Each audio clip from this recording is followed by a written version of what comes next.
I'm recording. Karen, the first thing everyone's doing is just identifying themselves, spelling their names, and if you can remember what year you joined the club. Yep. I'm Karen Stott, K-A-R-E-N-S-T-O-T-T. Why am I spelling my name?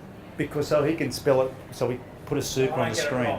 He doesn't get it wrong. Right, okay. Because he's from Queensland and, Right, okay. and I'm illiterate. So that's what, between the two of us, we're fucked. Right, so... I'm a Karen, and I had to ask that question. Karen Stott. Yeah. I joined the club in 1999. 1999. Why did you join the club, and why in particular North Bondi? I joined the club because I'd moved from Tassie and I was swimming all of the ocean races in Sydney, the Cole Classic here, and also Palm de Whale on a particularly nasty, awful day all on my own. So I thought I'd join the club just to meet like-minded people who were doing that sort of thing as well. And I was briefing, I'm a lawyer, I was briefing Jim Poulos at the time, looking at a photo of his surf boat about to cut another one in half.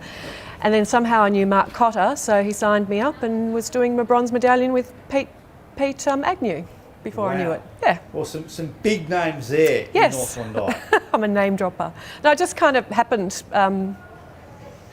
that way, and then became a patrol captain straight after doing bronze medallion. So I was sort of launched into the surf club and never left. Did you grow up on the water in Tasmania? I did, in swimming pools. I was a pool swimmer, but actually why I wanted to join the surf club is to learn about the surf as well. So they're completely different, as you know. Yeah, right. So since then, obviously, you've held a number of different positions in the surf club. What do you think is some of the outstanding sort of, well, let's name them, some of the great achievements that you've managed that you're very proud of since being here? I guess I didn't set out to do anything in particular in the club, but I was asked to help on the management committee just by taking minutes, so I did that and ended up on the management committee as assistant secretary, legal officer. And because the club's just part of your life and part of your family, I sort of look back now and it's 20 years and I've most of the time been doing something, patrolling or helping out on the committee, and it's just part of what everybody does. So that's what I like about it. It's not, you don't set out to achieve necessarily, it's just what you do when you love the club. We've talked about how people, gain skill sets for being part of the club, but indeed in the last 15 to 20 years, this place and the organisation has become a corporation, it's become a business, and people with your skill sets, in fact, we need to be transferred to running this place. Can you just drill down on that a little bit? Some of the skill sets you think that women bring in particular that modern surf lifesaving clubs really need? Oh, that's it. I mean, that's an interesting one because we've grown only in the space of, say, 10, 15 years from having 2 volunteers in the office and then a small paid role, but now we run a function centre and we've got over 2,000 members, so we've got a number of paid staff and the board or the old management committee to look after that. So it's a lot more than I think it used to be, although back in the day when there weren't many patrollers and everyone was patrolling every weekend, I shouldn't say it's a lot more than it used to be. Maybe the duties have changed a bit, but no, it's like running a business basically, and with every demographic from nippers to the youth to the juniors starting their patrols to people joining the club a bit later in life like I did. I was about 29 when I joined, and then the seniors and the oldies, which are like a bunch of grandfathers. So it's just, yeah, there's lots of facets of it and a lot more red tape as well, which is really difficult. You do need to be very dedicated, and I don't know what the answer is, but the people on the board these days, the time that they give up is incredible. So it's a big ask.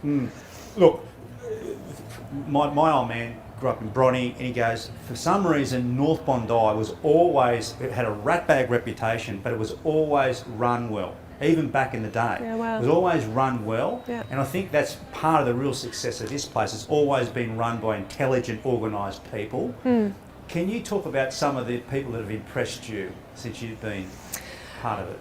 Absolutely. I have to say, Mark Cotter, when I first started on the management committee, there would be about 20 or so on the management committee back then, and the way Mark would chair that it's a cast of thousands with everybody talking, but and you don't necessarily get along with everybody, you don't agree with what they say, but the democracy of it, and Mark was always very understanding of that and very diplomatic about it as well. And that taught me a lot, because I think in my style I'd have a short fuse for stuff like that.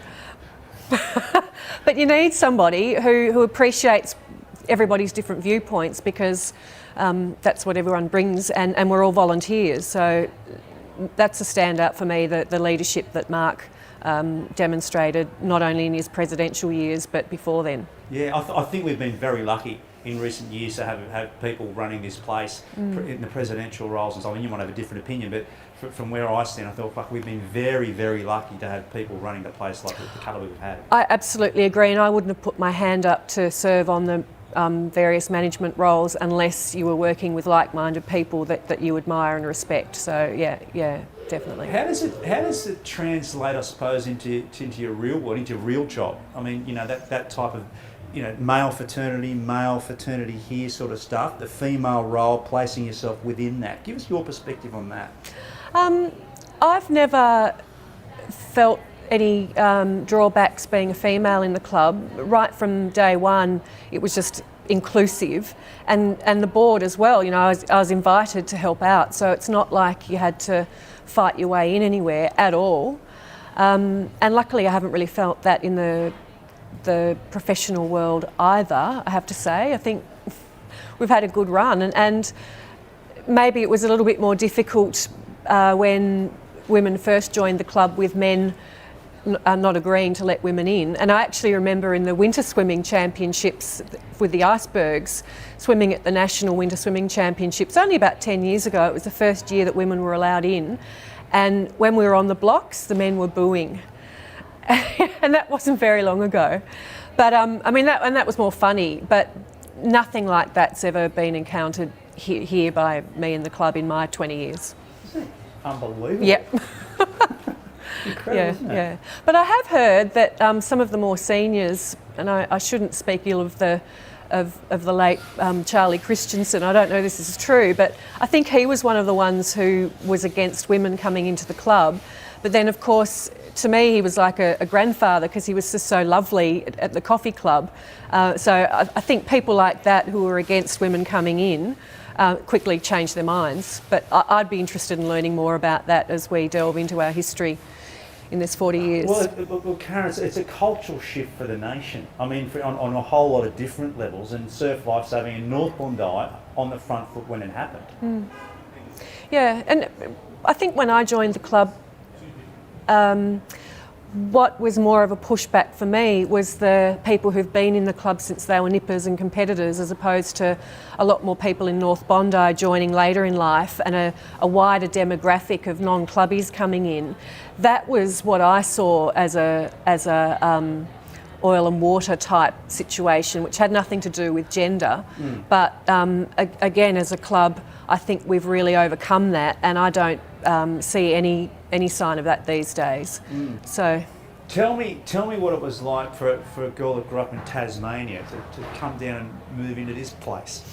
I thought I'd died and gone to heaven, because exercising in Tassie in winter is just, you know, hell.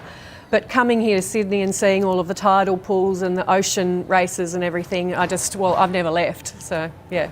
Enough said. Is there one or two great experiences, memories since your time here in the surf club you want to share? Nothing salubrious, really. One funny thing was that Warwick Morrison roped me into the march past in my first year. Very uncool, but he managed to get us in. And we were a motley crew, because not Kenny Sutcliffe, Jade Sutcliffe's dad. Yeah. He couldn't march, and he was leading the flag, And we tried our best, we trained, and we were up at the Nationals, so that was pretty cool. So we were taking part of all of the atmosphere. But and Warwick actually made me sit on the bench for the first round because to give everybody a go. But we didn't actually make it through to the next round, so I didn't even get a go. And Paul McIver's wife at the time, she was crying because, you know, we were out. But another mate of mine, Linda, and I, we just said, Bundy on, you know. We just spent the rest of the Nationals partying on and watching everybody. So, yeah, good fun. Let me ask you this then, to wrap up, or one or two more questions. What do you think women have contributed to North Bondi and surf lifesaving? I can't imagine surf lifesaving without women. I just can't. I mean, to watch what the female young competitors are doing these days is just incredible. They're elite athletes, and I think it sets them up for life in terms of their motivation and confidence and health factor. And then women my own age, I mean, I've formed really wonderful friends here over 20 years in the club, male and female. And what we contribute as patrol captains and through all facets of the club in education. And in fact, we used to try to weed out the POMs and the backpackers because they weren't going to hang around very long. But if we'd weeded out Sarah Davis and Debbie Midwinter, well, you know, my God. Yeah, Sophie Morgan, another one. So, yeah, I just can't imagine what life must have been like without women actually in the club. Before we were allowed in the club, there were the wives and the supporters, and they were a really important part of the club, I imagine. But yeah, just can't picture it. And Karen, let me finish it. How has surf lifesaving helped you? Well, it's become part of my identity. It just is. It gives me confidence in the water. It gives me a story. It's my family here because my family's interstate, and I'm quite happy here. This is you can't walk 50 metres down the promenade without bumping into people that you know and have a chat to, and that's really lovely in Bondi, and it's all being part of this club. And when I know how I feel. Tell me how you feel when you come out of the surf. You're coming out of the surf after a session, maybe you've walked up and you're looking at this place. Or swimming across the bay, seeing it, it's a bit of a surreal moment, you know, when you swim and see. Yeah, it's a beautiful building. It polarised a lot of people at the time, but I love it.